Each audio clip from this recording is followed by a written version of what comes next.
Okay, let's do it.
ready?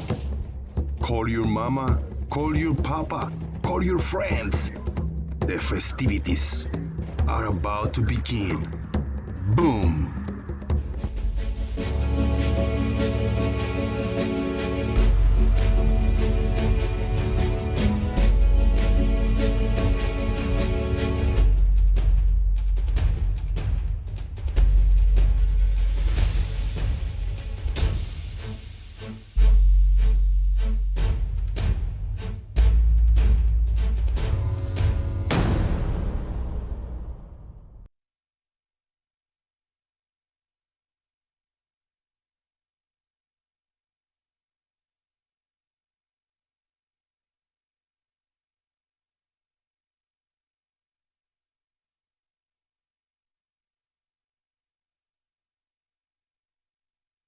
Oh yeah. Yeah. At least I'm not muted now, you know. At least you can hear me. All right. Let's see if this video thing will work. Hail to the yeah! Ladies and gentlemen, we are live from Florida to the YouTube universe. This is Jose JG. Boom! In the house for the regular festivities where we all can be a part of the show on the Discord server, the Daily Boom. Check on the YouTube chat box. There is a link for the Discord server right there. Please click and join. If you are new, you can send me or one of the moderators a direct message so we can give you roles so you can post and speak in the voice chat.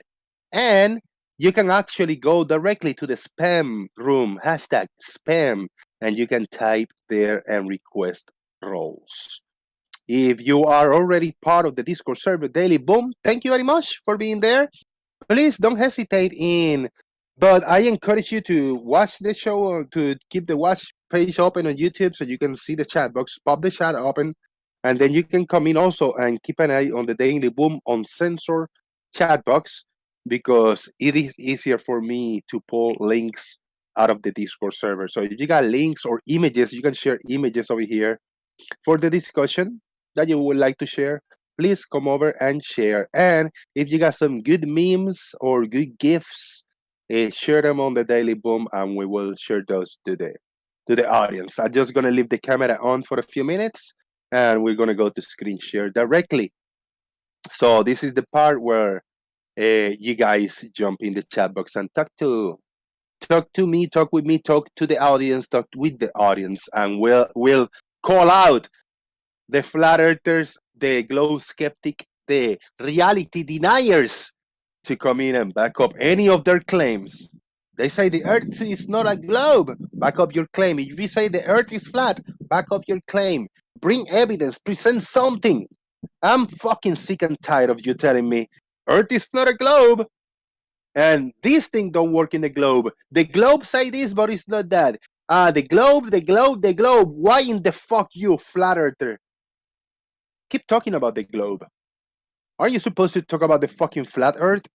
Why the fuck you fucking talk about the globe? That's what we talk about. We want to talk about flat earth. We want to learn. I want to learn about flat earth. Why in the fuck are you keep talking about the globe? You fucking pussy. Fucking cowards is what you are. Shout out to Charlie Welch, Devil Tabocate, Jomungus, Martin Cuso, Master Kalik, Down to Dusk, Sean Smith. Thank you very much, guys, for being here. Please, you guys watching right now live. And if you're watching this recorded, there's a way. If you're watching this recorded, there's a way that you can support. And there's a PayPal link pinned in the YouTube chat box. If not, there is a link in the description box.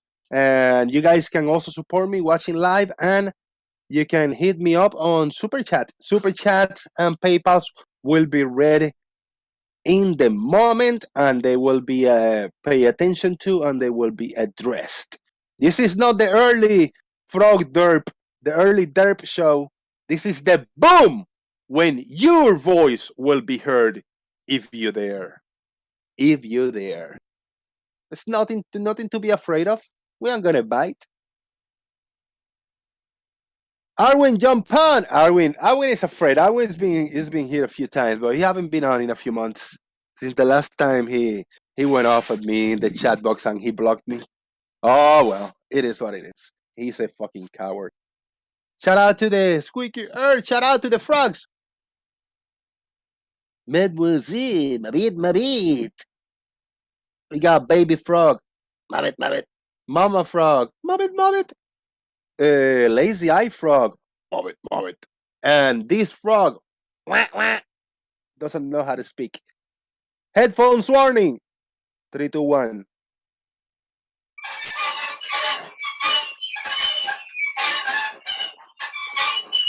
It was raining heavy yesterday, last night, and I see that the water is still making effect.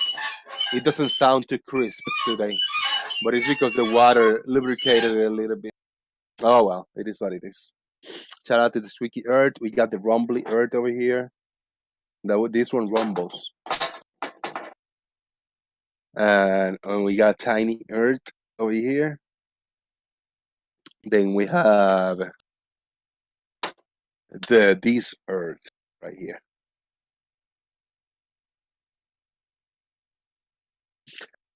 Yeah, it's good to see you all, guys. Do you guys enjoy? I know the show that I did earlier. It was very rough, very abstract. It was prepared. The settings, the visual settings, was made in a rush in a few minutes actually. Earlier before the show, like 5 minutes took me to do the whole background.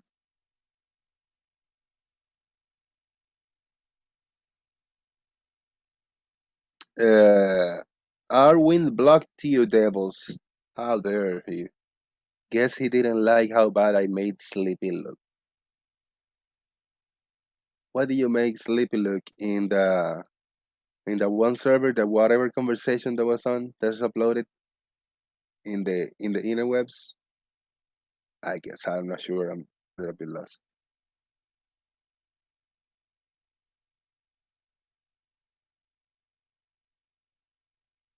Joe Mongoose, is that true? You are the one of the 8 kids.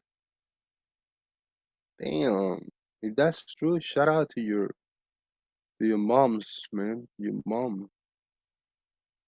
Shout out. I'm uh I'm the youngest of 5. Youngest of 5. My three brothers, 2 brothers and 1 sister in Puerto Rico, and 1 sister over here in Florida. She lives close, like 10 or 15 minutes from me. I we're all well in the closest ones, you know. She we got each other, even though I don't see her. I don't see her too often. We live so close when we don't see each other too often. I haven't seen her in like 2 weeks.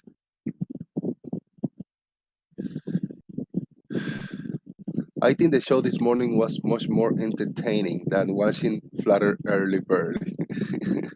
And the that was the goal. The goal was to make a mockery show format about an existing show that that was actually entertaining. You know what I mean? That was the whole idea, and I think I succeeded in it.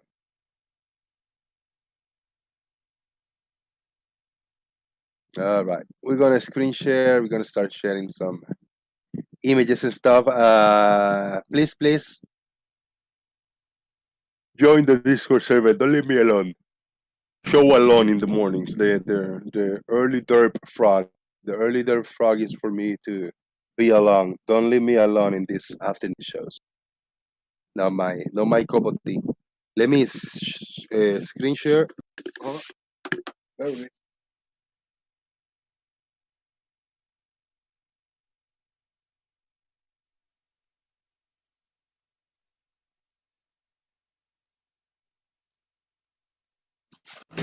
All right, this is image posted by Doofus Manfred.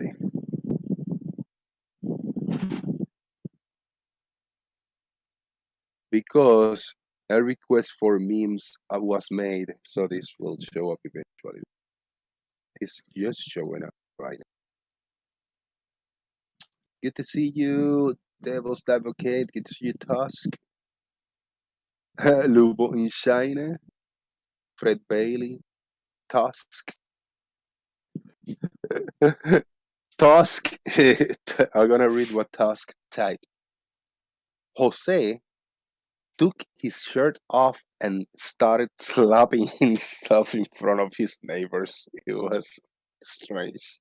It was horrible. That wasn't me, that was my other alter ego. My other personality, the early frog. The froggy bird guy.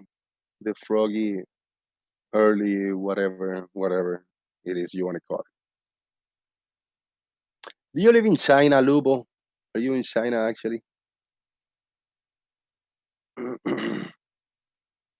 Yeah, this should be my start time moving forward if I do the early shows. Doing my actual start. This is the way it should be.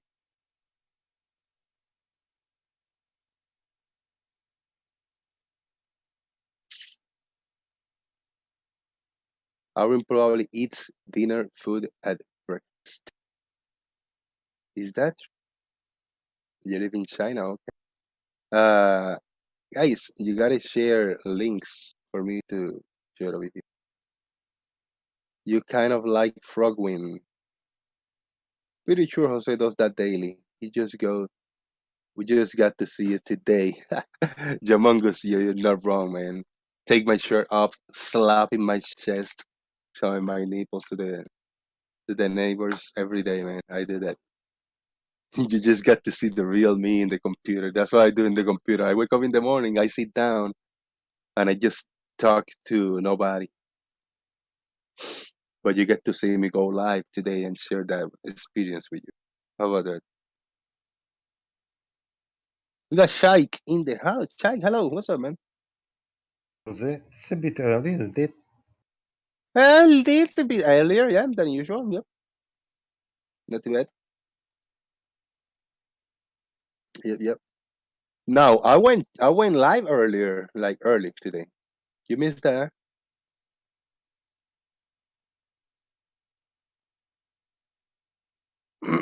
You missed that, Shaik? Yeah, that for me is too early. Yeah. We did the first episode of the early derp frog today. I'm sharing my screen. I don't know if you're watching my screen share, but if you are, I'll play the first minute of the show. This is what went down today in the early derp frog. I'm still finding ways on how to rebrand and retitle the show. I like the logo, the frog logo. About that. Right, here we go.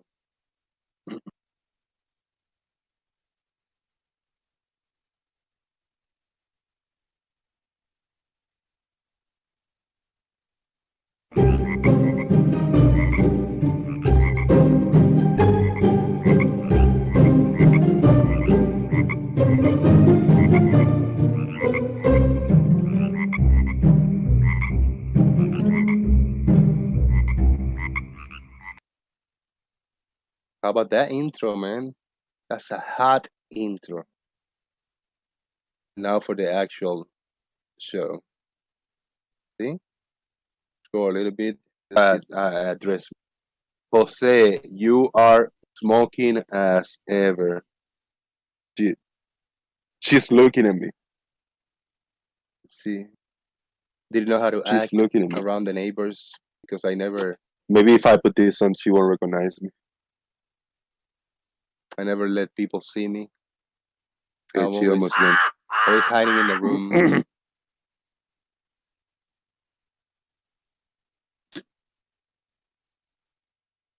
In probably months. All I have seen Yes, all Yes. of you Share are my very beautiful important to hairline. me. Mr. 42 is here.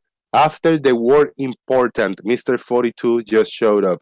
Who the fuck do you think you are, eh? You think you're important, Mr. 42? This is important. Yeah, see, and that's a little taste of what went down in the early derp frog #1 today. Very much. What do you think? I don't know. I'm not very familiar with the Owen show. Maybe I watched total of about 40 seconds of it. Mhm. Yeah, I used to watch it. I haven't watched it in a few months, so all I got as a reference is a few minutes here and there. But that is all I need. That is all is needed to do it. One hour show, sitting down, yelling at the people in the chat box, being odd and silly, and having sips of my tea, and staring at nothing for minutes long. That's all we need. It's good. This one. What is this? This is Gravitron. Graviton, the Great Centrifuge, the amusement park ride which works in complete opposite of the heliocentric proposed theory of gravity. Earth spin and we are pulled towards the center. Okay, but however, graviton spins and we are flung against the wall, pushed away from the center. This looks like a flat earther's man. What do you think about that? Well, it is the same as gravity. It's a pseudo force. Holds you to the wall. And actually, it's the product of the two forces, the centrifugal and acceleration, both.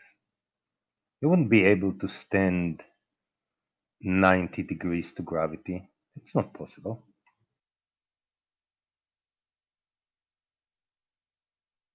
Bogov, what do you think about this? Can you explain this meme to illiterates like me?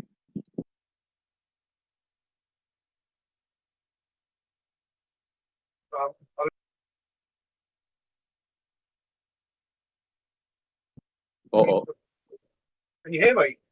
now I hear you very far away. All right. I'm in the lorry, so it's difficult to talk. Yeah, that's not a good audio right there. Doofus Manfred, join the Discord for a moment and explain to me what's right or wrong with this meme, please. You can think of me as illiterate and come in and teach me a trick or two. Is that valid, Shaik? Can one think of other as illiterate?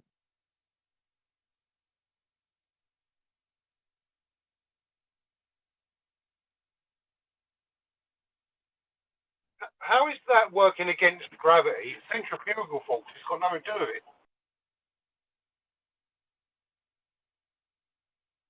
Shout out to Doofus. What's up, man? You called my name on YouTube. I guess I'm here for at least a moment. Yeah, man. This meme, please talk to me, man. All right. Well, I mean, it should speak to at least whoever created this meme, their illiteracy. The spinning, the centrifugal force that the experience on the ride is, of course, not equivalent to gravitation. Gravitation is stated to be masses accelerating towards other masses, not as a result of rotation. And they put in this meme their version of gravity. They think gravity is caused by rotation, which, I mean, it's just absurd. Got it. And then they got this small constructed, device spinning really fast, you know, in relation to the people inside, to the size and the people inside, right? Which it doesn't quite add up to a scale model of the Earth. Right. If you spin that thing once in 24 hours, you're not going to get the kind of ride that you want to that you're expecting. And I think as Checky was trying to get to, I don't know, I was half paying attention. It's what it's demonstrating actually is a pseudo force doing a very real thing. So on the gravitron, you are, or Starship 2000 or whatever it's called in your region, you are flung to the outside by a pseudo force, effectively. And gravitation is another kind of pseudo force. So when flat earthers latch onto that part of the term pseudo, saying pseudo doesn't mean it's doing anything on its own, it's not really a force. Well, so's centrifugal force, and obviously when you're on that ride, you feel that force. So saying a pseudo force is something they can just dismiss because it has the word pseudo in it is hilarious, because that ride already shows them that you can't.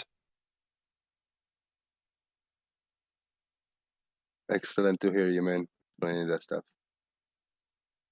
Appreciate Yeah, I'm kind of wordy though.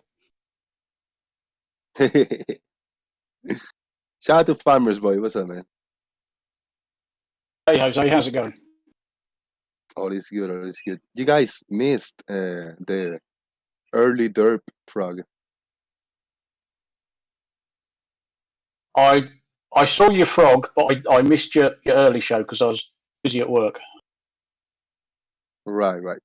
Well, I would have insulted you, yell at you, and probably block you anyway. So that's good Oh, that you didn't show up. what you mean? What? Just like Arwin?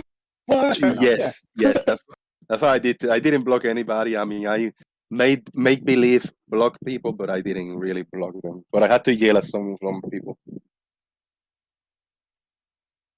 and tell them, cheap bastards, Well, give me more money. £5 doesn't cut it. Give me more fucking money. You know, I had to say that a few times.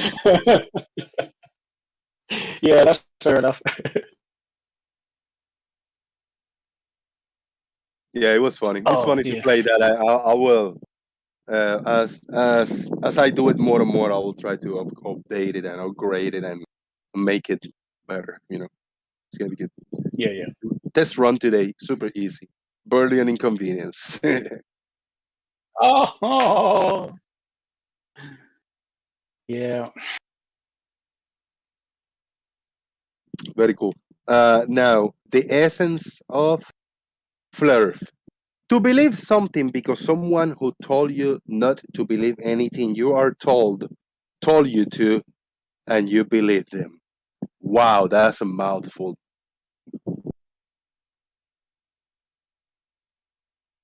Yeah, but it pretty much covers it. You'll watch all these flat Earth YouTube videos saying, "Oh, you know, don't believe what you're told," but at the same time, we're supposed to believe what they're telling us.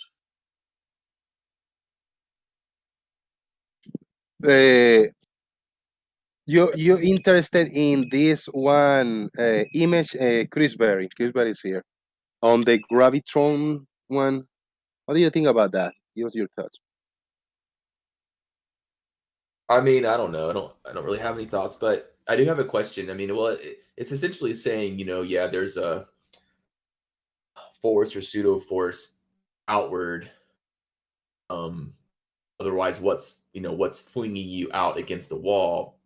But my question is, on the Earth that spins, it spins at different rates depending on where you are, right? So wouldn't that, maybe it does, maybe you guys have evidence for this, I don't know, I'm just asking, wouldn't there be evidence of different effects depending on what latitude you're at, right? Like if you're at the equator and you're at 1,000 miles per hour versus the pole, which is supposedly 0, wouldn't that be a massive difference in the pseudo force outward? Well, real It quick, won't spin when you say spins at a different rate, keep in mind that all of the rotation is the same rate of rotation. What you're talking about is a different linear tangential velocity at different locations. Correct. That when you're asking, do we have evidence of different effects? Actually, we do. We do have weight of objects. I guess all objects, just to make it very simple. All weight at different. It varies by latitude, and precious metals industries use scales that have to be calibrated by latitude since they're so sensitive. And I can post you one such manufacturer who calls out specifically the differing weight by latitude. Okay. Yeah, I think I've seen those, or I've not seen that, but I've heard of that's the evidence. Yeah, if you could post that, I'd be interested in seeing that. Yeah, you know that one, but you dismiss it. I think a few people have done that, including Toady. Remember Toady? He did a presentation on the Egypt thing. I think he Yeah. did something like that. Bob Right. have done it. I think I don't know if Blue have done something like this. I heard of this other pilot, Wally or something, famous pilot. Yeah, I don't Yes. care Alright. about any of these Wolfie, people. Wolfie did it. Yes. Wolfie, there you go. Yeah, no, yeah. Yeah, I posted a thing where weight by latitude is required to be compensated for on high precision scales. All right, I'll look at it. Yeah, I'll open it up to show kind of an overview on YouTube. I'll keep scrolling down slowly. And for those who want Well, the this link, is saying Go ahead. this is saying difference in gravity, but the difference isn't in gravity, right? The difference is in the tangential speed. They spell it out in the diagram later in the page. You have Okay. the gravitational force is inward, and the is radially inward on the entire surface of the Earth. However, the centrifugal force is directly away from the axis of rotation. So those vectors are not always, in fact, they're never directly opposed unless you're at the equator. But the end result being that the net force observed would be slightly less the closer you get to the equator. So, all right, I just started, but they're saying gravity changes depending on the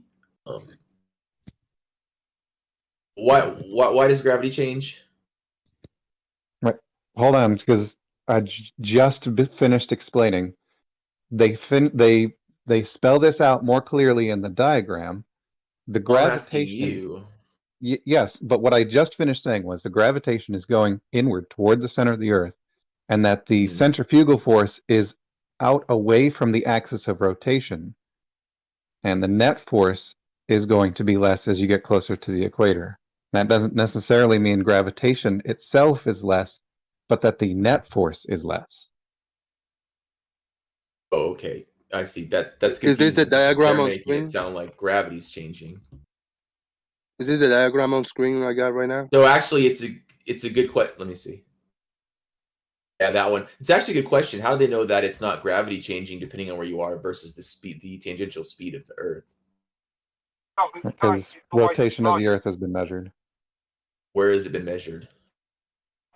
Or I can give you another source. We can play this game today. What's wrong with Bogoff, man? He's like, is he angry? He's far away. Sorry, driving. That's stupid. Around about. Yeah, it's really hard to understand you, Bogoff. I don't know what type of setting you got in the microphone, but it's not clear at all, man. I can barely I think understand you. he's Man. like, hustling. Yeah, very muffled. It's very muffled. That's good, left lane. What's up, man? How's it going?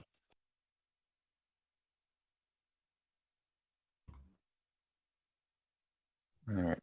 There. Now, this one was conducted by a flat earther, so that's kind of fun. But when you have some sort of equipment that's I've seen that. very carefully set up, such that it can is free to rotate with as low friction as possible and has a high enough rotation rate in order for the torque. That's not a measurement of Earth rotation. That's a device that spins, and it could be uncalibrated. That the machinery that made that and that device itself could be off. And I've already seen this video. I know who this is. Okay, well, let me go ahead and finish what I was saying Wait, before the wait. interruption. Well, let me go ahead and finish what I was saying before the interruption occurred. Okay. The device has a high enough rotation rate of the gyroscope itself, such that it overcomes the friction, that the torque on it overcomes the friction of the bearings in the vertical axis. This thing is spun up in two different directions to address the not calibrated argument. If it's spinning in one direction, the torque on it, if it were a mechanical issue in the bearings in the device itself, should be in opposite directions if the gyroscope itself is rotating in opposite directions. But since we observe the final precession is the same direction for different flywheel spin directions, then it's not a mechanical issue in the device itself, and it is actually registering something external. That's interesting. There's a lot of ifs and buts in your sentence there. Well, what's Yeah. wrong with it? But we just don't know anything about this guy or the device. Like it's not been rated by any company or organization. It's not been tested. It's not been duplicated by anyone else that I've seen as far as a physical gyro. This guy's the only one. Oh shit! What do Yeah. you mean? Go to Jesse's channel. You'll see he repeated it with the graded the same instrument guy. that same maybe guy wasn't repeated it? calibrated. It's not the same guy. No, not the same guy. Jesse. Oh, not the same guy. Stephen P is not Jesse Gordon. Those are two different people. Well, where's Jesse's video? On his channel. Give me a second. Was it just Jesse or something like that? From Jesse. From Jesse.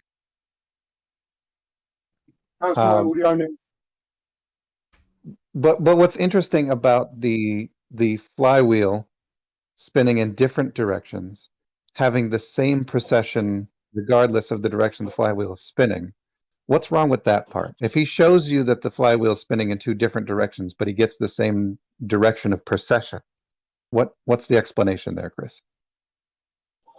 Well, I've seen people talk about this before that know this guy. I believe he was a part of the what's it called? FE Core. Yeah, they commissioned this. Right. Yeah. They commissioned this, and they looked at this and they studied it, and they said that what he was doing was not manipulation, but like he was essentially just wrong in his assessment. He has something to do with the spin. No, listen. Yeah. If they listen, like at some RPM, I think it didn't precess, and then above some RPM it did, but then at that above RPM it was like shaking and moving the device or something like that. I don't remember all the details. This was like a couple years ago. I remember reading about it. All right. So I imagine because you don't remember all the details, you don't have anything to support that. Well, I mean, when it does what it does, they're going to have to come up with some reason to deny it. What's really interesting is the ring laser gyro that FE Core had. Of course, there was the infamous Netflix thing. Oh, they proved Earth rotation 15 degrees per hour. They did more tests with that ring laser gyro, and the interesting thing is they changed the I guess it's the altitude. And when they changed the altitude, simply they got different degree per hour rotation at the same latitude. See, now this is the fun part, because if you're only drinking the FE Core Kool-Aid, this is what you end up saying. However, the raw data that Bob Nodell exported from his system in multiple megabytes of just raw data that came straight from the gyroscope, what it actually shows, and I'll post it here in Daily Boom, that gyroscope actually records many different things at once, which includes, one of those things is temperature. The reason why the manufacturer lists a specific operating temperature that it should be operating at in order to have the highest precision, is because the device is expecting a certain set of conditions. If Oh, the wow, temperature changes, parts of the device are going to either expand or contract differently. And they Yeah. have in there accounting for that. They tell you how much the rate of rotation will be affected by temperature change. Using that information, you can correct for the recorded rate of rotation back to what the actual rate of rotation was based on what temperature it reported. So this graphic that I'm showing does exactly that, and you get the expected amount of rotation.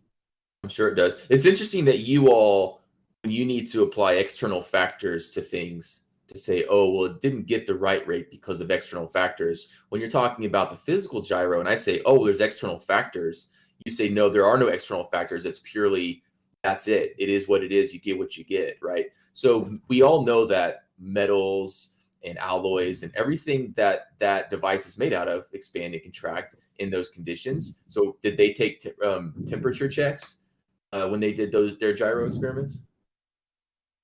All right, if you listened very carefully to when I said it the first time, it seems you didn't. I didn't say there were no external factors. What I said was that if you spin it in different directions, the precession due to mechanical factors would have been in opposite directions, but that's not what was observed. How do you know that? What are you talking about? Right, if it's going to precess due to a mechanical issue, either the bearings or temperature or whatever, it's going to precess via the right-hand rule in a direction related to the rotation direction of the flywheel. However, when the flywheel was spun in the opposite direction, it maintained the same amount of precession in the same direction. How do you know your first thing is true if you've not tested it? How do I know if the right-hand rule is true, Chris? Yeah. Jesus Christ, dude. Well, you're making a claim. I'm just asking if you tested it. Have I tested the right-hand rule? Are you to this level where you require somebody tests basic physics? What's the right-hand rule? Right. So when you apply a torque when you have an applied torque, there are two factors. Hold on, let me go. I gotta pour this cereal. You wanna hold that thought for a second? I just want a quick maybe answer or comment about a super chat from Earth is Live. It's a $5. Thank you, Earth is Live. Why did the gyro from FE Core did not measure zero rotation? That's a good question. Yeah. Why didn't it measure zero rotation? And all the data compiled wound up averaging to like 14.98 or something like that. Why do you think that, Chris Berry? In all the tests, it measured rounding up to 15 degrees. It's a round up number, a little more give or take. Let's round it up. We didn't get the correct number, so let's just round it. That's what science All is all about. So in all the errors. Let me rephrase before we obfuscate the question. In the tests of the FE Core gyro, it measured more than zero. Why didn't it measure zero? Well, I could ask the same about other experiments that I've done in the past with other setups that didn't show, for example, the tangential speed. It didn't show the speed around the sun.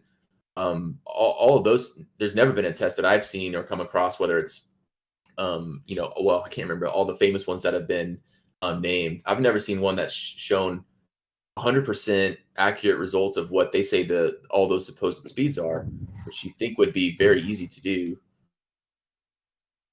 No, So why aren't those very easy to do? Why aren't those tangential speeds in the speed around the sun and all that? Why hasn't that been demonstrated to accuracy? So why does it? Why does it not show zero? Yeah. Why do you think it didn't measure zero rotation? Well, I don't know. Why don't they show the speed around the sun? How do you mean? I want to ask Chris something. How do you mean they didn't measure? Thank you for not answering. They sent a probe to some little piece of rock up in the sky took a sample and it's on its way back. Now, what more do you need to prove that they measure the speed, the distance, the orbit, or whatever? What? Yeah, He doesn't like space agencies. That's going to be his final justification for that, Checky. They Well, all lie. I mean, like not he Everybody just us, said, lie. not he us. just Space is let, fake. Mind you, it's Bennu. I don't know how many meters wide it is. It's a little small of collection of rocks in space. They sent a probe there, they landed frogs. on it, took a sample, and the sample is on its way back. Now, if Are they you didn't saying? know where it is, or how far it is, or what's its orbit, they will never get there. You saying frogs in space? Bob it. Mm. Is that what he said? Bob it. I mean, Chaiki, like that's the dumbest thing I've ever heard. At least Doofus is citing like Look. stuff here that we can test. You're saying things that you could literally read out of a science fiction book from the 1950s. Like, give me a break. No, you couldn't read this in the 50s. That Sure, of wasn't possible. course. They do. They were talking about For satellites and stuff back evidence, then. I don't know what they were talking about. They just did it now. Last year. But you get my point, though, right? Like, at least Doofus is presenting me with graphs and charts and link I have a citations. video of this thing. You want this video Oh, you have of a how they video. collected the samples? Yes. They have it on video. They have it on video in space. And they couldn't control it. It has to do it by the probe has to do it by itself. They had to calculate everything in advance. Because the distance to that position is like more than 2 minutes of communication. You after you move the stick, the thing already crashed. You couldn't navigate it from Earth. It had to do it by itself. Isn't having it on video a good factor to consider and have it for flat earthers? Perspective. No pun intended. They want stuff on video, and it's on video. Chat to chat. What's on video? The thing that's in space? Yeah. The collection of the sample is on video. The probe is getting close okay. to touch this asteroid, take a sample, and move away from it. They have that on video? Mm-hmm. Yeah, there you go. I'll They have- I'll share that link. I think this is the video in question. The asteroid Amazing sample, what right? you can do with science, isn't it? Or is it different? What are you talking about? Oh, this is something else. Sorry. Doofus Manfred, maybe because your English speaking skills are cleaner than mine, maybe you can rephrase the question of why didn't the gyro measure zero? Maybe. Yeah, why is it? I mean, that's it right there. Why didn't the FE core ring laser gyroscope measure 0 rotation?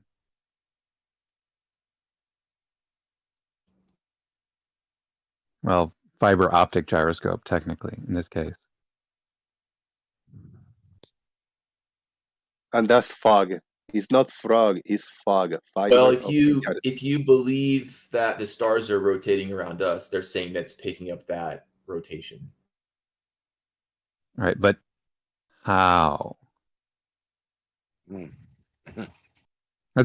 I mean, it's a nice story that the stars could cause it to do this somehow by reaching into the device and doing something to it. But I know no such thing. That's an amazing story. Kind of like the moon's gravity affecting the tides, like reaching down from 250,000 miles away and affecting the tides, like that story. Yeah, the gravitation. You mean masses wanting to accelerate towards other masses? Yeah, that's fun. So we don't have a mechanism in physics anywhere for the motion of external bodies to be able to affect an interferometer or a mechanical gyroscope. So I don't know how. What? That's insane, man. You just told me temperature can affect it. Like, what are you talking about? Temperature causes the reading to scale, as in it is a multiplier, causes it to scale differently because of the parts expanding and contracting. And I've explained that Correct. already in this Right. conversation. But we don't Right. have a zero rotation object having a non-zero reading due to an external rotation of something else. We don't have that in physics. Well, that you know of. I mean, could you go ahead and elucidate it for me? Well, I need to do more research on all the older experiments that a lot of the flat earthers use. Because the way they interpret it, they're always saying that it doesn't prove rotation or orbit or any of that. Like I said, I don't. As far as I'm aware, from what I've seen, there's no full measurement of Earth rotation as far as the tangential speed. I'm going to show you a series of images. The sun, or anything of the supposed multiple. I've measured the rotation of the Earth personally. Yeah, you would measure it as an angular rate. You wouldn't measure the tangential speed. Why are you trying to measure something? No, you can't. You're not supposed to. You're not supposed to measure the rotation as a linear speed. You're supposed to measure rotation as a rotation, obviously. Well, you can measure tangential speed in different ways, though. Like, isn't that what radar guns do? Radar guns against what? Radar guns require 2 points of reference. Do radar guns take in the tangential speed of the Earth when they do their measurements? Wouldn't they have to? Wouldn't they have to counteract the supposed speed that the gun is moving relative with the Earth? No, even if they had to, they don't. But even if they had to, no, even if they had to, they would have to account for, say, at 45 degrees north latitude. What is that? It's like 700 miles per hour. What they would have to account for is 700 miles per hour compared to, 186,000 miles per second. That wouldn't make any difference to the precision of the instrument being used, even if they had to account for it. Chris, I think one of your big errors in reasoning when it comes to a radar gun is that you seem to think that the movement of the Earth has to be taken into account. The radar gun measures movement of two objects relative to each other on the surface of the Earth. So there is no reason to include any rotation of the Earth. But I've measured the rotation of the Earth using simple apparatus that you could do yourself. Simply weights and a precision scale. So the fact that let's say the cop is sitting still on the Earth and it's spinning at 1,000 miles per hour, that isn't accounted for in the gun? Nor would it need to be. Why would even if you had to account for it, it would be basically nothing. It would be a very, very, very tiny part of the total calculation, because 186,000 miles per second, multiply that by 3,600 to get miles per hour, right? You can see the difference there, right? Here's a simple way of looking at it, Chris. The speed of light is 300,000 kilometers per second. The rotational speed of the Earth is 0.5 kilometer per second. Tell me how much that's going to make a difference.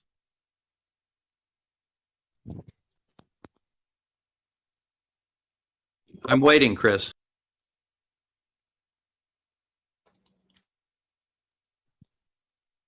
Go ahead and tell me what that percentage would be. What was the question again, Bob? Let me try to play. The answer is not that much. Hold on. I want to hear that question again. I didn't hear it. The question, Jose, was that the speed of light is 300,000 kilometers per second, and the rotational speed of the Earth is 0.5 kilometer per second. I want to know how much of an error the rotation of the Earth would induce in a radar gun. And Chris is correctly admitted nothing. What does the speed of light have to do with it when you're measuring the speed of the object coming at you? Oh my God. How does radar work, Chris? Exactly. I mean, seriously, did you actually ask that question? What's the speed of the beam of a radar gun that's used to measure? He asked me if I verified the right-hand rule earlier. He asked you if you verified the right-hand rule for gyros? Yeah. How special? Let's stay in topic. So the speed of light. The So- Earth rotation is what, half of a kilometer? I heard something like that. Roughly Yeah. half a kilometer per second, and the speed of Well, light is so- 100,000 kilometers per second. I have to go soon, but let me ask a question. Is there any, you keep saying they're measuring the rotation in degrees per hour. Okay, I get that. Is there any measurement of the tangential speed of the rotation or the speed around the sun? Yes. How would you measure the linear speed with only one point of reference, Chris? Well, Bob said there is, so you have a citation for that, Bob? You brought up radar guns, and you said, well, what about that? Well, that requires 2 points of reference. If you're trying to get a linear I'm asking tangential you a speed, question. you're going to need 2 points of reference. Well, Bob just said yes, so I'm interested in what he has to say.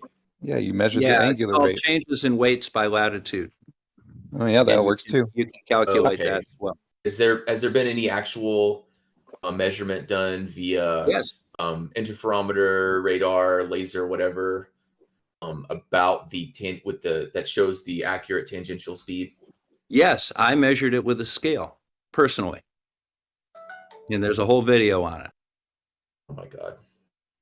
So No, the he wants to answer know if is no. somebody he wants to know if someone in outer space shot the Earth with a radar gun. No, Well, I'm like quite if sure. you're moving at 1,000 miles per hour, are you telling me there's no way to detect that? Of course, I there just is, gave and I you a will- way to detect that, Chris. And why aren't you listening to what I said? What did I say, I'm Chris? talking about with some type of interferometer device. How about just a scale, Chris? What's wrong with using a scale?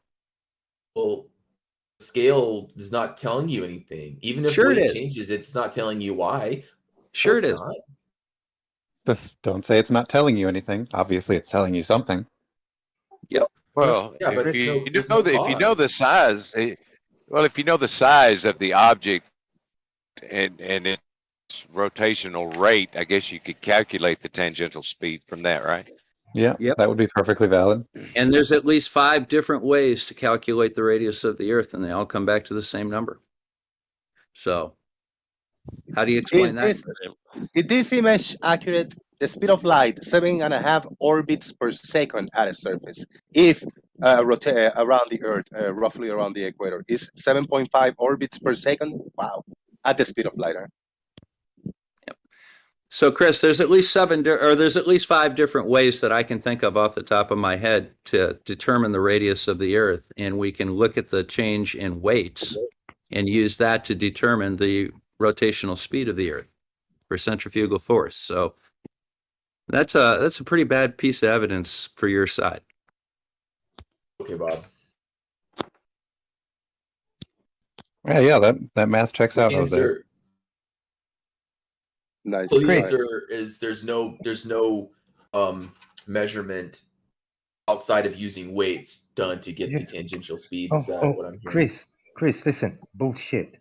They do it all day, every day. They measure redshifts, the proper motion of stars all around the world. Every day they do it, and if they didn't know that tangential speed, they wouldn't do it properly. Chris, you keep claiming that you want an interferometer. What would you look for in an interferometer to tell you with certainty that the Earth is rotating? Well, I'm just using that as an example. I don't know if that would be the right tool or not. Okay, but so something like that. so you don't know that it's the right radar. thing. I've given you a valid way of doing it, but now you're insisting on something that you don't understand because it's not what I gave you. What's wrong with what I gave you? Well, Doofus keeps saying you need two. I don't know if he said 2 points of reference or 2 objects or whatever. But you could. Why can't you like target the moon or the sun and? Why can't you accept the fact that weight changes demonstrate radius or rotation of the Earth? Why can't you accept the fact a mechanical How do you know it gyroscope doesn't demonstrates how do you know it's rotation not? of the Earth? How do you know it's not a change in gravity? Those points. Because I used 2 different routes over 2 different areas to take that into account, and the results were the same for both. Right, and the Outvost effect helps us there in that regard. Yep. Looked at the Outvost effect too. That verifies the same rotational speed. How do you explain that? Well, what you said didn't really answer my question, or at least it didn't make any sense. If it's the same, It didn't make any right. sense to you because you don't know what I was talking about. Now, what was I talking about? Well, I'm asking if your weight changes, how do you know it's not due to different rates of gravity at those different I went locations? ahead and where the weight answered that changes? already. What was my answer? You said it didn't change. So I'm asking when it does change. It didn't. It didn't change. And What didn't change? what I did was I followed two completely separate routes, one over mountains and one over not mountains. So what? To take into account the possibility that there could be localized gravitational changes, which I might add are very tiny. But it didn't change the end result. Both routes came back to the same. Maybe it has to do with the change in latitude, you're saying, right? Of course it has to do with the change in latitude. Right. So how do you know at different latitudes that the gravity isn't the same or doesn't change? So you think that uniformly the Earth's gravity changes by latitude? Is that your claim? I'm asking that. How do you know that's not the case? All right, that's not my question to answer. That's your question to answer. You have to demonstrate. No, you have to demonstrate. You raised a question. Now you have to demonstrate that it actually occurs. You're not demonstrating that what the cause is. You're just assigning. You're assigning a cause. Nope, I've demonstrated very elegantly, as a matter of fact. No, you're assigning a cause to what you think it is without any evidence to back that up. No, that's not what I did at all. What I did was I made a prediction based on a hypothesis, and then I tested that prediction, and it verified the predicted results. So therefore, in multiple ways. So that's how science works, Chris. That doesn't mean you're right. You can make a prediction. It means I'm pretty right. Yeah, I mean, it means that my prediction was accurate. If we're just using basic laws of physics, and we have the Autvos effect, we have the weight varying by latitude, and we have gyroscopes, all of those things combined together give us a consistent picture of what's going on. It's not just any one thing. It's evidence, and you're assigning a cause to that evidence without actually doing any type of experimentation. Wait a minute. What do you mean no experimentation? We just named 3 different types of experimentation. You don't know what an experiment is, do you? What is an experiment, Chris? You don't know what an experiment is, Bob. No, tell me what an experiment is, Chris. Why don't you tell me? Because you're the one that claims that it's not an experiment, and I say that it is because it's a test. Do you have an independent variable? Chris, it's a test of a prediction made based on a hypothesis. What's the dependent and it verifies variable or it doesn't I'm verify? Actually curious. What's the dependent variable? I'm actually curious. The dependent variable is the weight of the reference mass. Right. What's the independent variable, Sonny? Well, according to you, it would be Earth spin. No. Yeah. No. You don't even know what an independent variable is. What did I change? Yeah, it's the variable that you manipulate in your experiment. What did I change? What did I manipulate? You didn't manipulate anything. I manipulated latitude. Try and keep up. Manipulate latitude by changing my latitude. Yeah. He went to a different place. Yeah, but you didn't manipulate. It's pretty easy to do. Change your latitude. You didn't do anything. This is absolutely amazing. Latitude is these guys just claim to know science and they can't even figure out what an independent variable is. Could you imagine Chris in a physics course constantly arguing with the instructor, telling him he's wrong? I boot him after the second day. I'd give him one warning and that would be it. Your independent variable is my scale changes, which is a man-made device, not even a natural occurrence. It doesn't have anything at all. Yes. It had my independent variable is change in latitude. The scale simply measures the mass. You said your independent variable was the change in weight, right? No. What was it again? Chris, what conversation are you in, man? Listen, different. We moved on to any of this, Chris. You ask questions. Do you ever listen to the answers?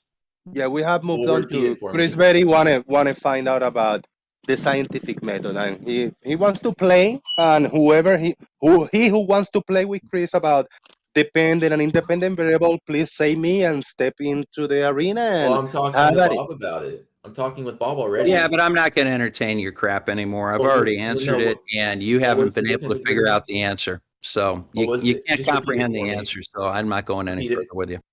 Oh, okay. Bob's scared. Repeat the dependent variable for me. It's not that anybody is scared. It's just we're going over the same thing over and over again, and you're not listening to the answers given to Well, you. there's a lot of Nobody people nobody said that chiming the in scale. and Nobody said interrupting. Chris Berry. Nobody said that the scale was the independent variable anywhere in this entire conversation. Yet I didn't somehow say you came up independent with that variable. idea. I didn't say independent variable. So if you get a value at a particular latitude, Chris, and then you move Oh, God, 100 another miles guy. north, and then you get a different value. What changed? Your location, right? So changing location Yeah, was it's your so independent hard. variable. My apologies, Bob. It is hard to keep track of everything you say when I've got 2 and 3 and 4 of the people jumping in, interrupting everything I'm trying to talk about. So if you want to repeat the dependent variable, They're all saying Oh, exactly the same thing Chris. I said. So no, I'm not going to repeat it. Doofus, Right, and what was the nobody what interrupted was the Dr. Bob when he said it. Doofus, what was the dependent variable? Was the What did I say dependent the variable. independent variable was, and what did I say the Yeah, dependent variable was? I'm Left asking Lane about the just dependent. explained it very well. Left Lane just Yeah. explained what Bob just saying in different words, and I No, he understood it didn't. better for what Left Lane just say. Very, very clear. I'm asking specifically what the dependent variable is. I already answered it. What was my answer? I don't remember. Okay, No. well, then you need to take some notes. Yeah, maybe pay a little attention when somebody's talking. Well, Maybe try not to interrupt them. Maybe try not to interrupt like you just did. If you are Oh really yeah, asking like questions, everyone's doing to me. yeah, but if you are asking a question to listen to an answer, how are you interrupting the answer? Why are you doing it? Then what are you doing? Is Maybe it I playing for misheard him. playing? All right, I Chris, heard let it me, very let, me, clear. let me humor you, Chris. Now, write this down. In my experiment, the dependent variable was the weight of the reference mass. The independent variable was the latitude at which that weight was measured. Do you understand now? Is that very clear in your little head? So your dependent variable, your observation essentially is weight. So your measurement is weight. Okay. So how did you get that weight? Oh my God. On a scale. How did you observe that weight? Oh, you measured it with a scale? Yes. Yeah, you measure it with the device. tool designed to measure weight. Yep. And it's a high precision scale. Oh, it's high precision. So that means it's infallible, correct? It's accurate to within 100 grams. A It's hundredth not of a gram. possible 100th of a gram. to Yeah. be wrong. The scale's infallible. Is that what I'm hearing? Yeah, there is a error bar on it, and it's less than 1/100th of a gram. So your hypothesis would be if latitude changed, then weight. That's the relationship we're Where measuring. did you get that? Yeah, where did you get that from? From you plug in your independent variable and dependent variable into a hypothesis statement. Okay, my hypothesis is that the Earth is rotating. Okay, but you didn't. My That's nowhere prediction. in your. Okay, Chris, you're talking when I'm talking. Don't do that. That's not your My hypothesis. hypothesis is that the Earth is rotating at a certain speed. My prediction on that is that if I change latitude by X number of degrees, centrifugal force will change by a particular amount. And as a result of that, the weight of a reference mass will change a predicted amount. In my case, it was about 1.8 grams, which is well above the precision of the scale. So my p-value is very, very low on that.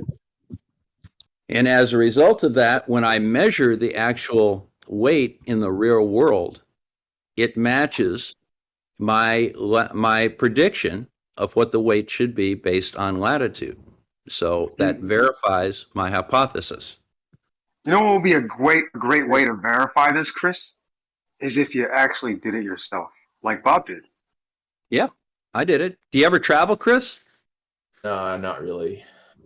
Okay, well, if you ever happen to travel more than maybe 500 miles north or south from your basement, what you do is you get a precision scale, you get a 1 kilogram mass, you calibrate that scale at your location to read 1,000 grams. Then you move it 500 miles north or south, and you reweigh that same mass and see what it comes up to.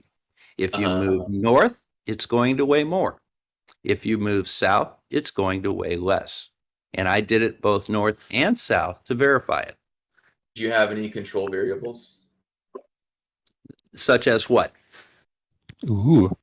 Temperature, pressure, those kind of things.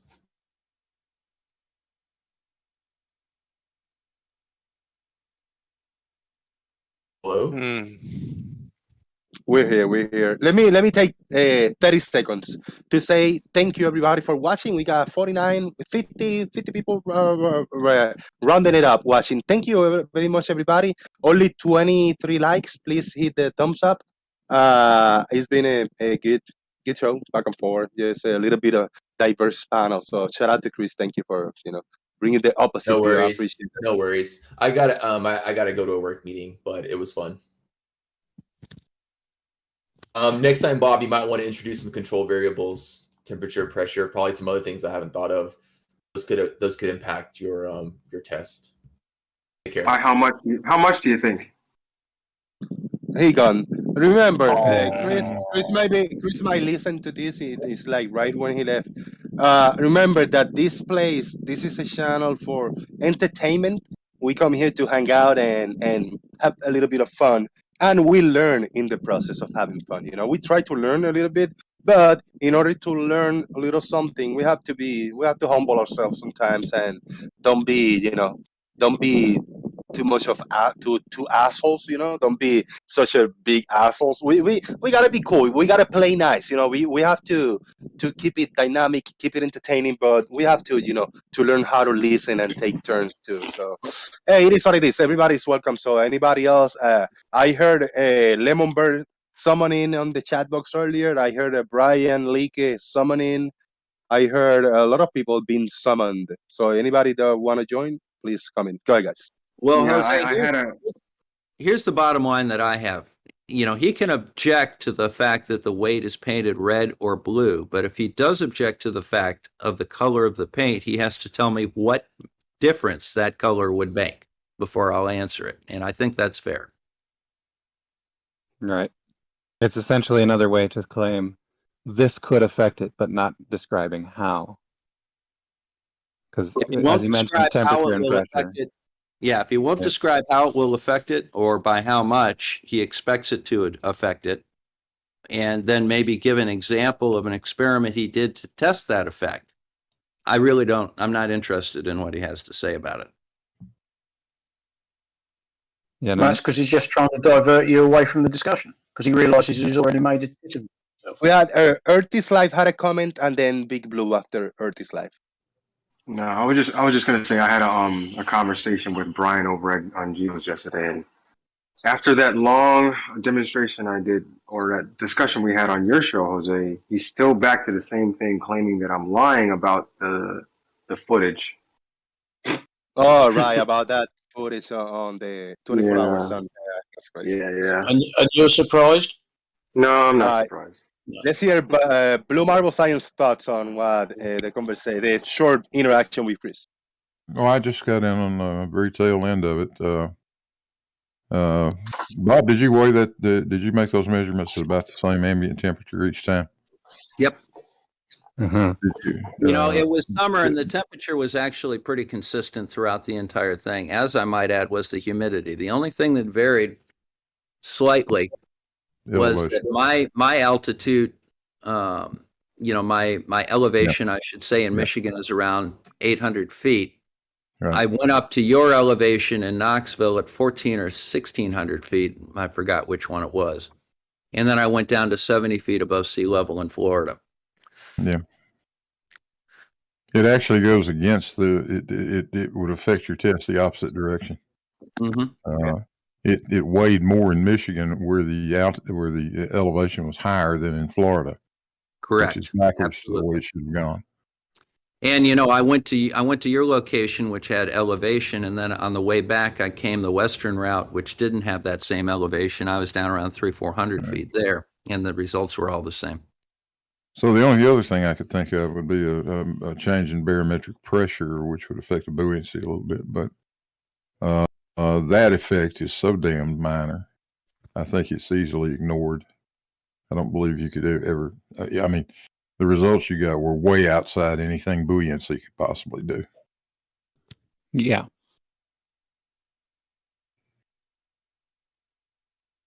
Can I get a booyah? Oh, that's buoyancy. You know, I learned something interesting about the flat Earth the other day. In the chat, I put an astrophotograph that I took of the Dumbbell Nebula the other day, and I had posted that in the in one of the flat Earth chats. And they told me that I didn't take that picture, even though there's a full video of me doing it. And their evidence that I didn't take that picture was they found another picture of the Dumbbell Nebula, and they said it looked the same. Oh, great. I love that. And, you know, it's the same nebula, stars within the nebula matchup. And, you know, I mean, what do you say to something like that? Yeah, I mean, love really. it. I love it, man. Yeah, Took a so I picture of the cannot. same thing. Yeah, so I cannot go across the street. I don't know, take a picture of the McDonald's, because if I angle the camera in a certain way that I get the sign of the street sign, right? And I get I get the street sign and I get the McDonald's. If I find a picture of a McDonald's with the same street sign taken from the triangle, that means that my picture is fake. What's going on? Well, I'm trying to figure out. I've got a picture on my passport and I've got a picture on my driver's license. They both appear to be me, and they appear to be the same person. I wonder which one's the real picture. I don't know, man. So the moon pictures, right? Who's got the original moon picture? I cannot zoom in my camera and take a picture of the moon because there's so many pictures the same. Whoa, mind blown now.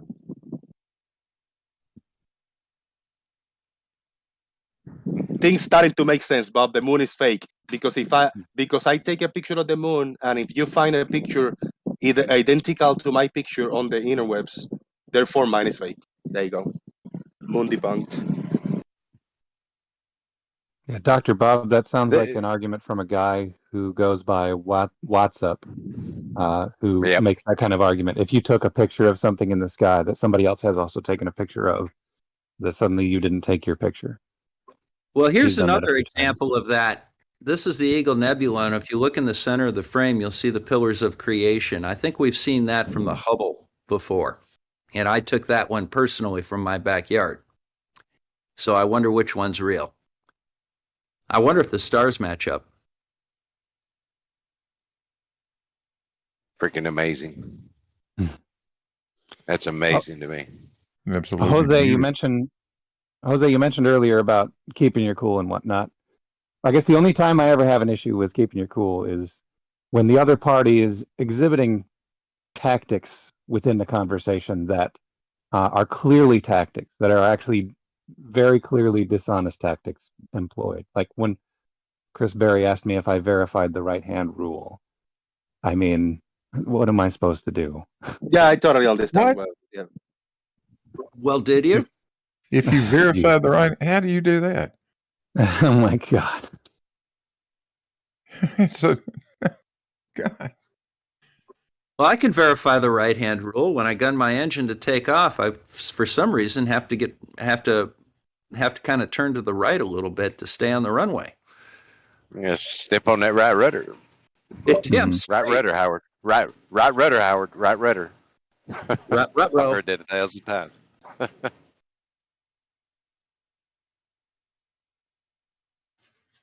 But it's kind of amazing. Both of these things kind of look like the pictures NASA took. They do, How don't do you they? explain that? Well, you must have had Travis focus in yours. I mean, the NASA ones are a lot more in focus. There you go. Dude, don't guy, harass the collimation challenged. I know. Listen, It's a for brand guy, new telescope. It's not collimated properly, and that's the best I could do. for a Can guy, you? for a guy doing this in, on a private basis, those pictures are Okay. absolutely amazing. They're gorgeous. Oh, yeah, never in my life, but yeah. Can you take a picture of the two suns, Bob, with the new or non-collimated telescope? Yes. It There you depends. go. If it's really not collimated, you damn straight I can get a picture of two suns. Indeed, I agree. No, we're going to start having some fun with it. You know, some people knit, some people tie flies. I'm going to look for Armageddon. I'm going to start looking for asteroids. I've got the software, and now I have the equipment to actually look for the asteroids. And who knows? Maybe I'll name one after you, Since, Jose. since when a new asteroid, meteor, or something new body in the sky have been discovered, like that have gone viral, something like that? I haven't heard anything newer, likely in the last many years. No, they discover a new one a couple of them every week. Yeah. Yeah, I mean, there's a lot of them out there, dude.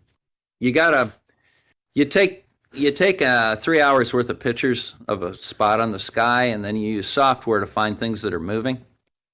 And then what you do is you take 3 observations of that, and then you do it again the next night or the next week. And from that, you can calculate the orbit. And it's all coordinated with MIT on something called the Minor Planet Center.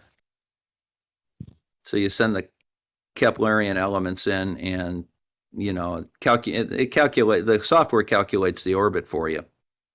Bob, are you calling this process complicated and hard?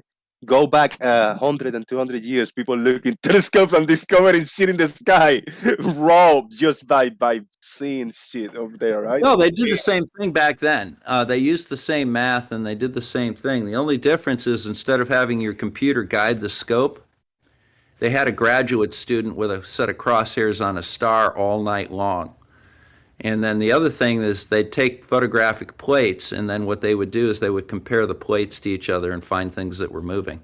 So yeah, they've been doing this for a long time. Those are the pillars of creation, the very famous Hubble image. And, that's Hubble, which is a 1 meter telescope in space. Those are the pillars taken with an 8-inch telescope in my backyard. Bob, if I search this image with Google Lens, am I going to find a different? Look at that. Let's see. Oh, yeah, there you go. Matches. Yep. Amazing, isn't it? Matches. Yeah. Right there. That's a nice one. Yeah, this one. There's a bad audio right there. Yeah, that's your environment is too loud or something, people. And I'm hot micing a little bit too, and my apologies.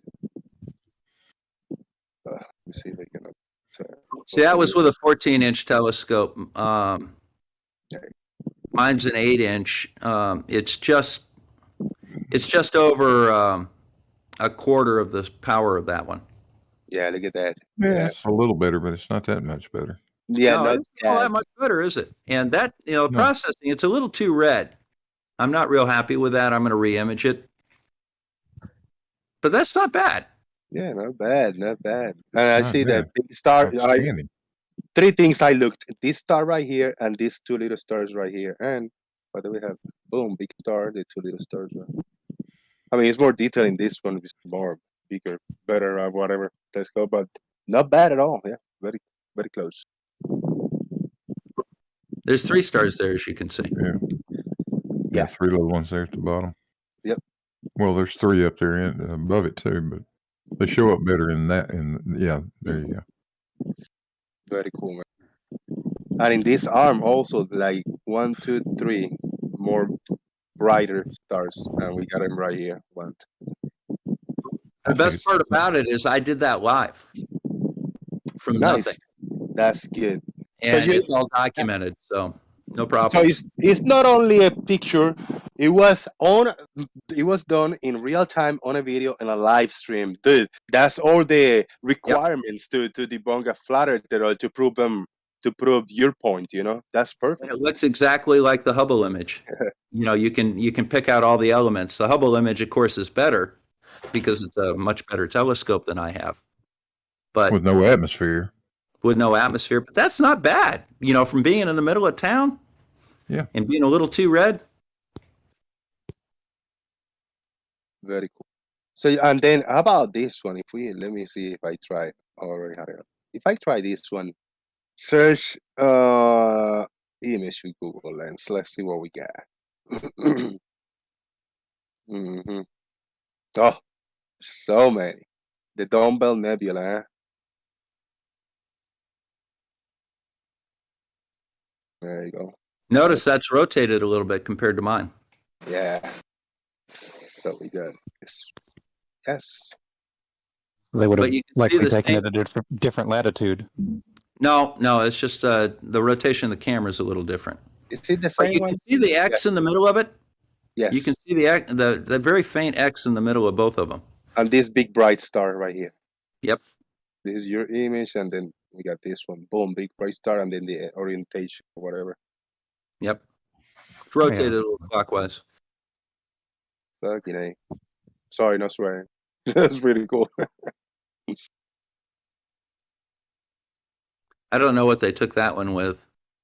But again, you see my collimation is just a hair out. You see they got a little bit of wispiness. Yeah. They got a little wispiness there at about 9 o'clock. And you don't see that in mine. It's a little blurrier. Yeah, the fadeness. But so if you this is what they did probably. They researched your images, and because they find an image like yours, because they probably just took mine and cleaned it up, even though they did it beforehand. Oh, that's good. That was a hell of a kaboom, wasn't it? Yes, that was.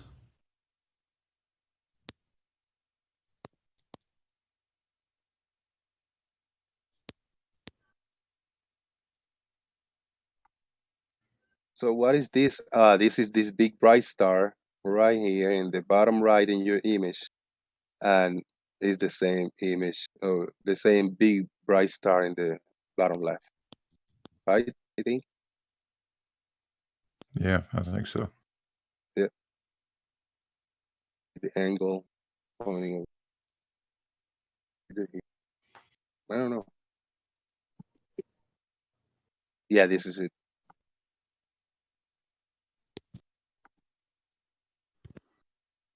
Sweetness.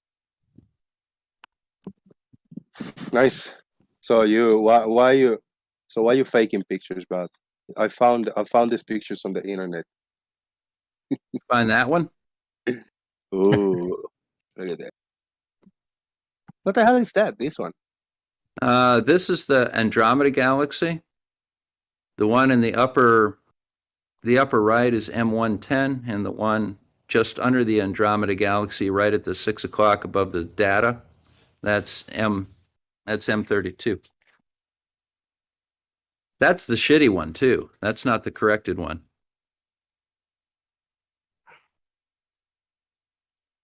See, this is a little washed out from the light pollution. That's the raw video before it's been cleaned up.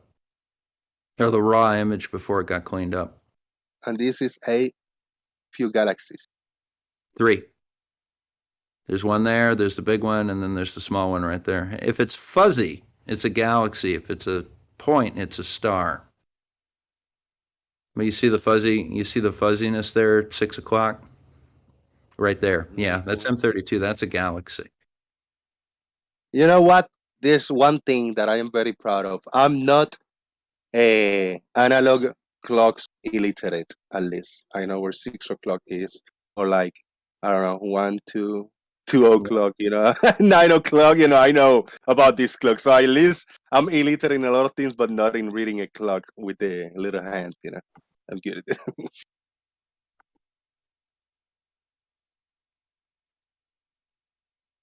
I used to have one of those clocks when I was a kid in school in first, second grade. I had one of those little clocks. The other kids like, what the hell?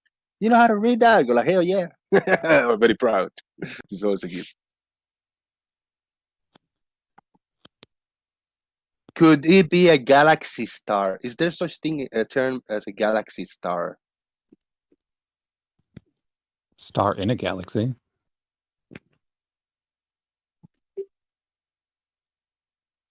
Greetings from M32. Shout out to Tweet Wheat. Good to see you.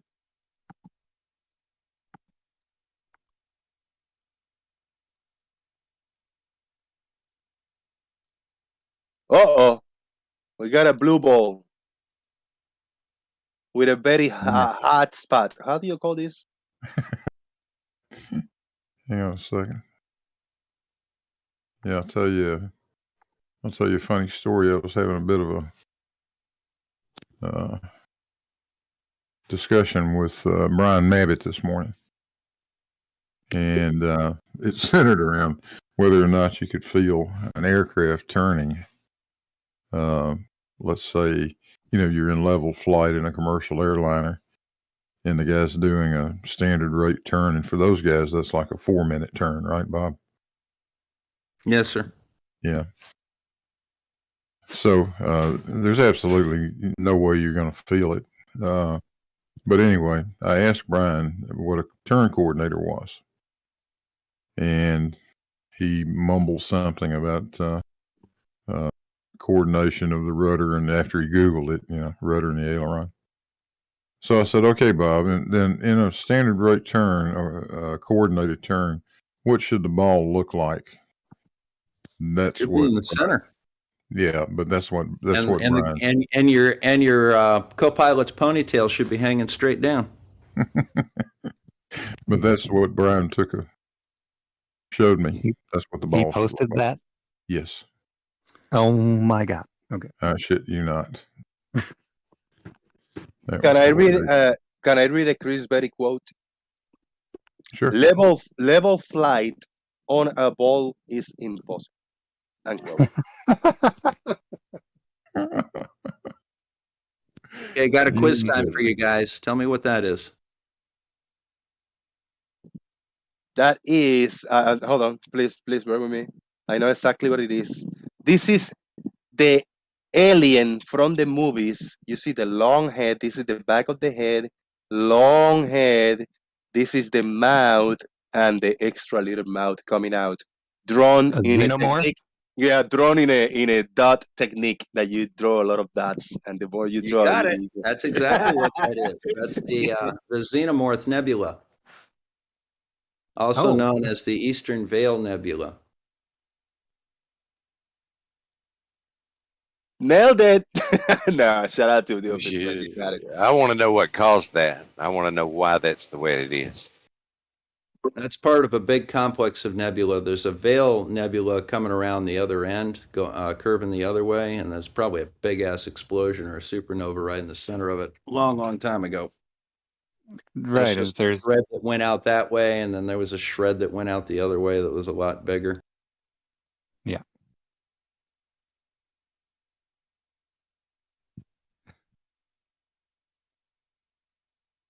These are from my live streams the last few nights. I've got that new telescope now, and the observation deck is built on the pier, and it's just rock stable. I can get 5-minute exposures on those things.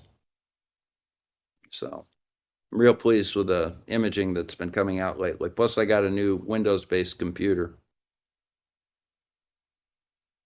56 people watching. Boom. And yes, it's Alienware.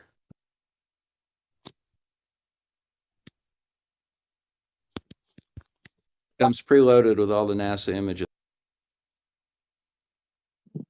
But I can draw so many faces in here if I put it in and I draw big nose, smiley face, alien face. I can find. Thank you. Shout out to what that I see shapes and everything. Pareidolia. Shout out to Pareidolia. I can give you so many things with this image right here, bro. God dang.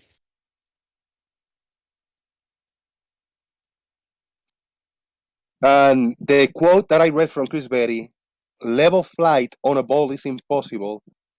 His follow-up comment is because the plane will fly out into space. And That would be horizontal flight, wouldn't it? straight horizontal, yeah, flat flight, flat horizontal straight flight, not level. Level's got a different definition on the surface of the Earth and a planet scale, planetary scale. Right, and you'd have to specify you're following a horizontal from a fixed reference, not a reference that moves with the airplane. True. Climb in an airplane with me sometime, Chris. We'll test your hypothesis. Bring your spacesuit, okay? I mean, there have Your been barf bag. just a quick thought. There have been, and I used to watch in the On the Level channel. I used to watch it months ago. Every once in a while, I put it in the background, but I had to not entertain anymore because I got so sick and tired of the same thing. The level is horizontal. So if you guys want to learn what level is, go to the On the Level channel and see how dishonest and how wrong and uneducated they are on keeping on describing this thing when in any interaction that Try Thinking have had with anybody like MC Toon or whoever he had ever debated or talked to, when one tell him what level really is and really the definition is, he will continue to tell it the wrong way. Just his close mindedness will tell you what is wrong with people that insist on level is horizontal, and then the dishonesty on calling the earth is level and water is level, because it's true. Earth, I mean, you can consider a level. The water is level. And then when they say water is level, if I tell you, yes, you are correct, then they go, welcome to flat earth. That is the dishonesty. That is where honest and dishonest people separate from each other. So shout out to dishonest people when they keep calling level is a flat plane. Boom. Right, and if we're going to play the definition game where they pick their definitions, I'll look up the definition for Earth and find that it's a spherical planet, and I'll be done. If they want to play that game. Yep. They like definitions. Google it. Find this dictionary. Well, in the same dictionary that you find the definitions, Google the shape of the earth and Google what a scientific method is and science and everything that you questioned, gravity and all the stuff, and you will find all the answers. You just don't want to do it.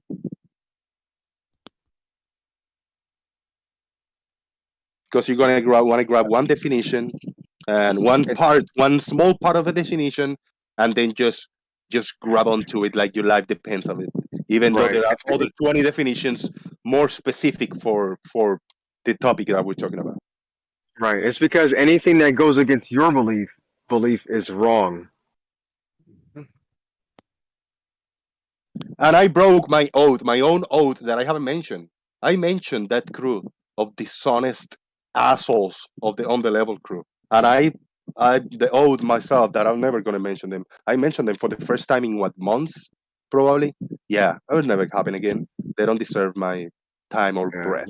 Sorry about that. They're kind of irrelevant now. I don't even. They're very irrelevant. Yeah, they don't deserve say an extra second. So I got a question for Bob. Bob, are you still here? Yes, I am.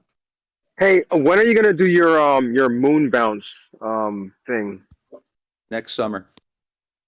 Oh, okay.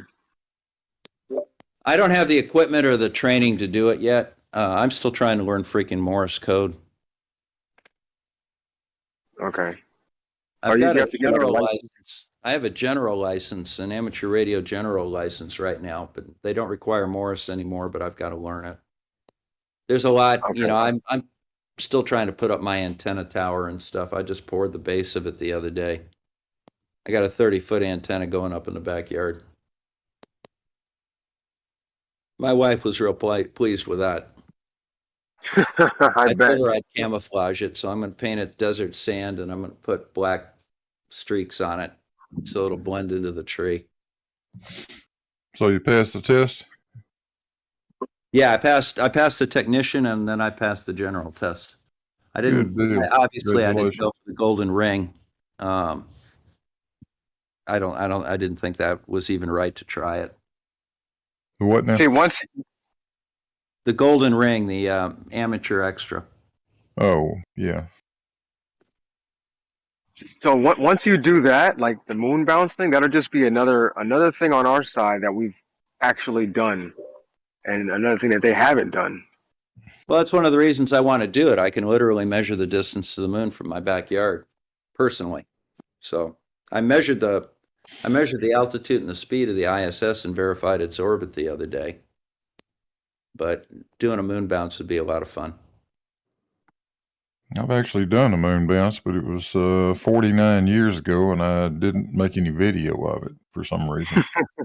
Well, when I go to do mine, you can help me out with it because I need to know the equipment that I need for it and how to do it. That's going to take some study.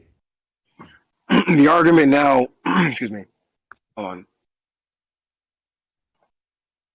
The argument now that's going on over in Geos is that when Marconi did his thing, that actually proved that the Earth was flat, and it didn't bounce off the ionosphere. And they know that how?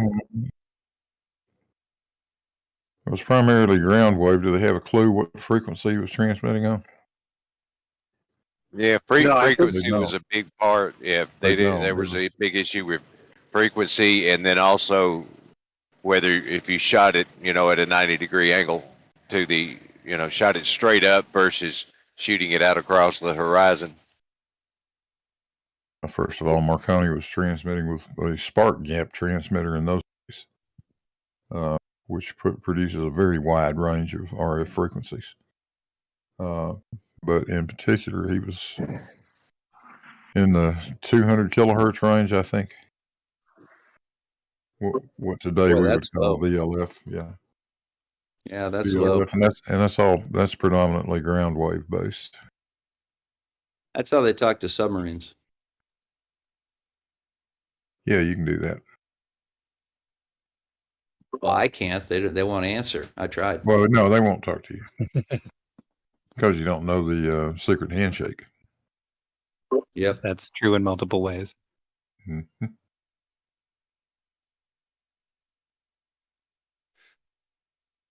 Yeah, I'm going to put a long wire up, and I've got a couple of other antennas that are going up on this 30-foot tower.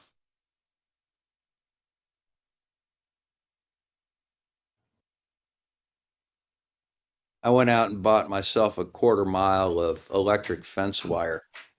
So I think I'm going to have some fun with some antennas. Yeah, that's enough to make a few antennas. Perfectly good stuff to use too. That's why I picked it. I was looking at copper, and that's just awful damn expensive. And then I got to thinking what else they use to transmit electricity. Hey, I'm going to go down to the farm store.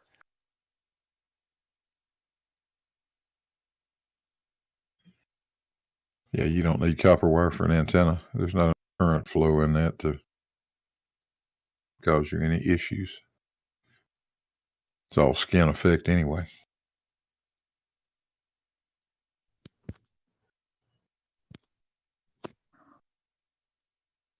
I got my radio the other day too. I got an ICOM 7300. Now I got to wait 2 freaking more weeks for the power supply.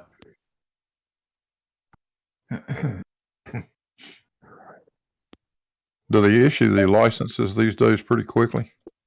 Let's see. I took my test on Saturday the 18th. Tuesday, I got notification from the FCC that they got it and invited me to send them $35. Yeah. And then I had my license on Thursday. Wow. So I am now officially Kilo Echo 8, Victor Echo Uniform.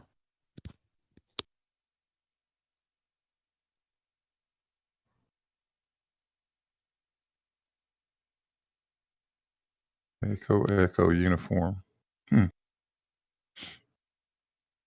Did it? Yeah, that'll work.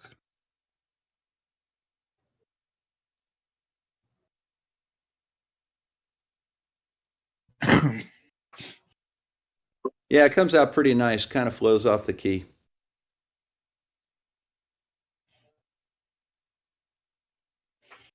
Yeah, hell, when I took it, you had to go. The FCC examiner came to town once, twice a year, I think it was. Or maybe it was every 4 months. I can't remember, or 3 months. I can't remember now. But I had to go down to the old post office building in Birmingham and sit in front of the FCC examiner, a room full of guys, people taking those the tests, and the written test was literally that. It wasn't even multiple choice. It was a bunch of mimeographed pieces of paper with questions, and you had to write the answer out. And you didn't hear that. You could give them a postcard with passed or failed marked on it, and they'd circle one and mail the card back to you if you self-addressed it and put a stamp on it. So you didn't hear whether you passed or not for 6 weeks. And then it took another 3 or 4 weeks to get your damn license. A pain in the ass. Well, there were 3 examiners there, and I took my technician test and turned it in, and then all 3 of them looked at it with the answer key, and all 3 of them agreed that I passed. And then they sent it back, and they said, "Do you want to take the next one?" I go, "Why, yes, I do." And then I went and did that, and I was sure I'd failed it. I was getting ready to write them out a check for another $15 and fill out another form, and they came back and said, "Well, congratulations, you passed." And I go, "No shit." Good man. Yeah, that's my radio right there. Boom box. Is that whose radio is that? Shout out to Left Lane. That's good radio. Yeah, that's the radio I have. Those things have changed over the years. Wow. Yeah. Man, I wouldn't know what to do with all these options. All these little clickety clicks. Well, yeah, you push the buttons until you hear somebody. You push the buttons and turn the knobs.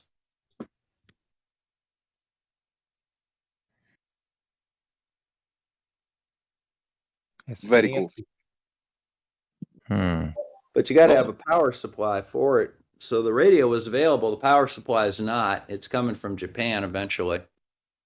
Sorry, I changed the image, but my viewers went up 4 viewers when I had this image up. So I'm gonna leave it up and see if it works. Yeah. ICOM's been around forever.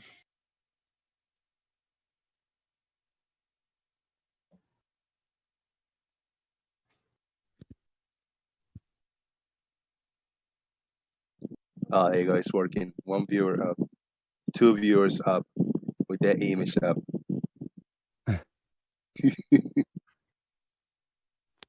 Play to the audience.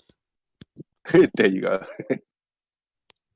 Yeah, why do I always have to fill the, like the background with ugly memes and disgusting memes? I can put like pretty hot girls or whatever, just as memes. That might attract some people. So,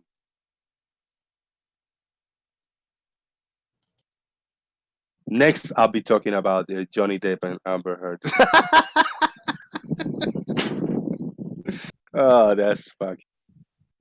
Shout out to Ranty. He made it in the big list. He cannot escape that hole now. I don't know how he's gonna leave that hole. It'd be a lot of chasing.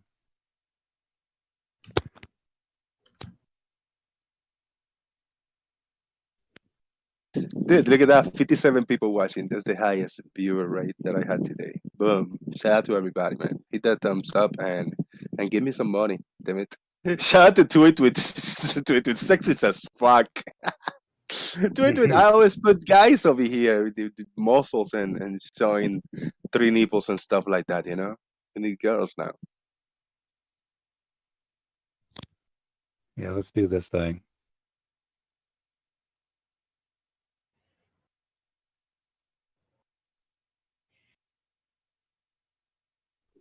There you go. There you go. Fair and balanced, as always. Perfect. Yeah, couldn't get better than that. Yeah.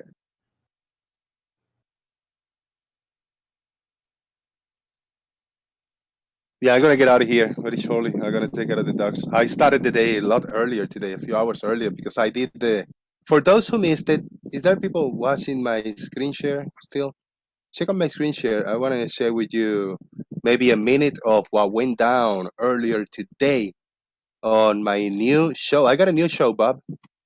You are aware of that? It just started today, my new show. It's called the early derp frog. This is not number one. Cool. I'm gonna play the intro for a second.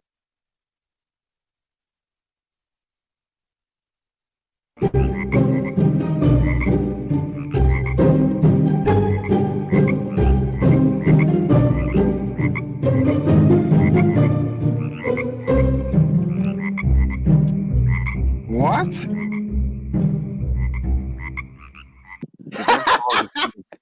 The I love bird? it. I love it. So yeah, and then it was just me. Oracle. I'm an oracle, and I am a diviner. If anybody have anything to say in relation to this topic, Morning. that's me. Yeah. I did a lot of this. I did a lot of staring to the abyss and the ether. I got scared of people because it's a new location.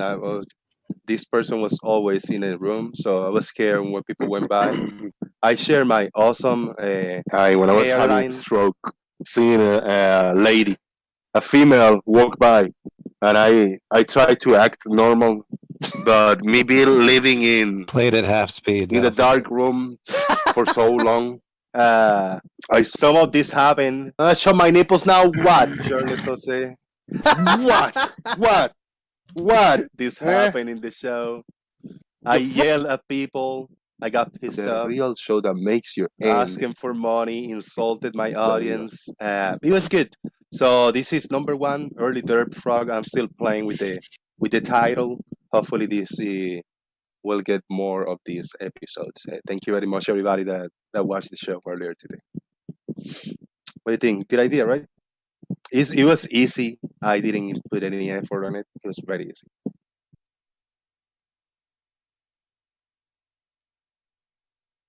It was a 1 hour show where I did whatever the fuck I wanted and insult my audience while doing it. Beautiful.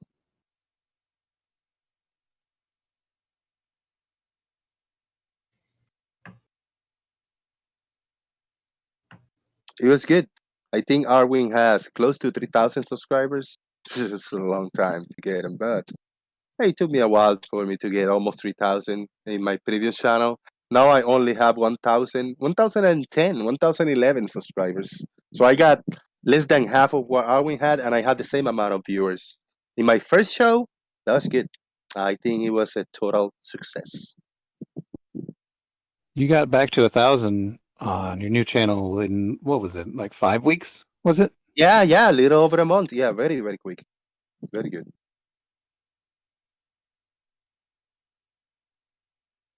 Yeah, it froze up. I mean, oh no, I lied. It's not 110 subscribers. What I had is 190. I don't know. No. How many subscribers do I have? Yeah, it's just a handful. 1.09. 90. 1,095 subscribers. I earned like 6 subscribers today. Hell yeah. Getting there, man, little by little.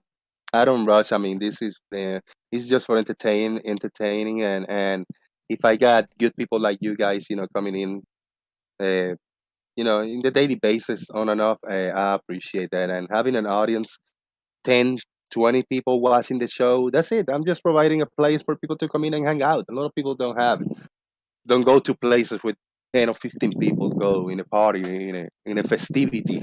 And that's what I'm giving you, a festivity in the daily basis. That you don't have to take too much risk with the physicality of being there. You can do it in the interwebs where it's a lot safer. And I'm happy that I can provide that for you guys. And I'm counting on having 10 or 15 people watching, but I usually got 40 or 50 people. So it's good. It's really good. Shout out to Gary Webb. Gary, you haven't been here in a long time, man. What's going on with you? You afraid to talk to us anymore? He might be.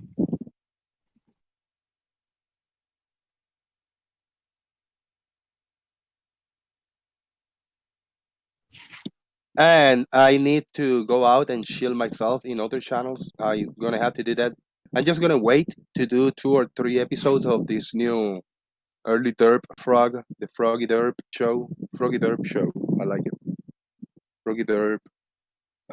When I do a few, when I find my niche in there, and it's constant, then I will go and shield myself around, the channel.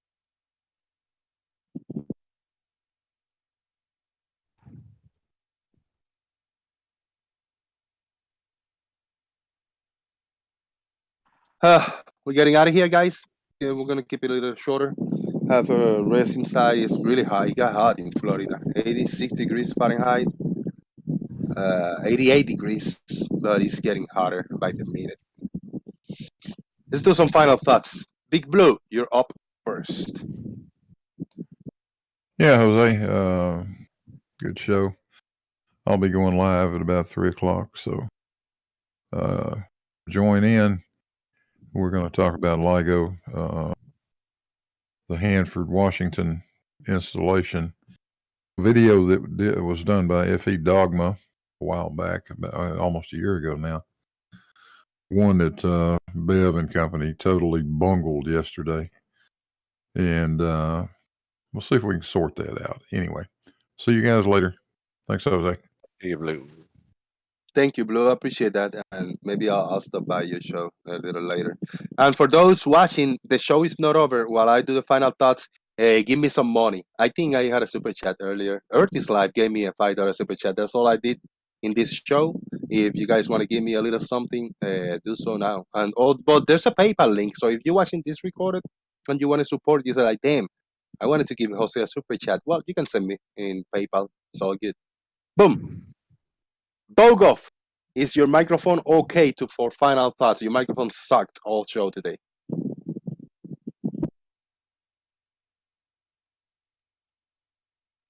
Bogov is not here. Chaik, final thoughts? Yeah, it was a good show today. We had Fluff finally denying everything as expected. Thank you. Thank you very much. There's a new, I don't know if it's a new video, but Brian Leakey just posted a link for a video on the Daily Boom on Sensor. So for those who want to see the link, jump in the Daily Boom and check it out and leave in some feedback. Hopefully Brian Leakey will be up here tomorrow when I do the show, and we'll have a type of presentation. Thank you, Bob, the science guy, aka Chanrop Banks Observatory, for coming in and hanging out with us. Final thoughts from C4. C4 is fake as fuck. Doofus Manfred, I'm gonna skip Discord user because he went off crazy, interrupting and talking over everybody today. So Discord user, you're not gonna have a chance for final thoughts today. Thank you for coming though. You talked too much today. Doofus Manfred, final thoughts. I just find the discussion around flat Earth super interesting. Just how the justifications have to be made in order to believe that the Earth is flat. And of course, Chris Berry had to get one more jab in. Said that Howard had said that level is horizontal. Of course, I corrected him and asked him how his meeting was going, and he had to leave again. But I don't know. It's things like asking me if I verified gyroscopic right-hand rule after I already described how the right-hand rule applies to gyroscopes, and it's that kind of dishonest stuff that really is very interesting to me, I suppose. That's why I stick around. But anyway, thanks. Thank you very much. I appreciate you coming in and for coming in early when you were summoned, and you were responsible for having this combo today because people start coming after you. Thank you, brother. Appreciate it. Farmer's Boy, final thoughts? Yeah, thank you very much. You've brightened up stay in a grotty hotel in a very damp Welsh town. So thank you very much, and thank you to Chris Berry for coming in and trolling us. I mean, he is trolling us, surely. No adults that fucking stupid. But no, I enjoyed it, Jose. Thank you very much. Thank you, Farmers, for coming. Appreciate it, man. Gary, final call, final thoughts.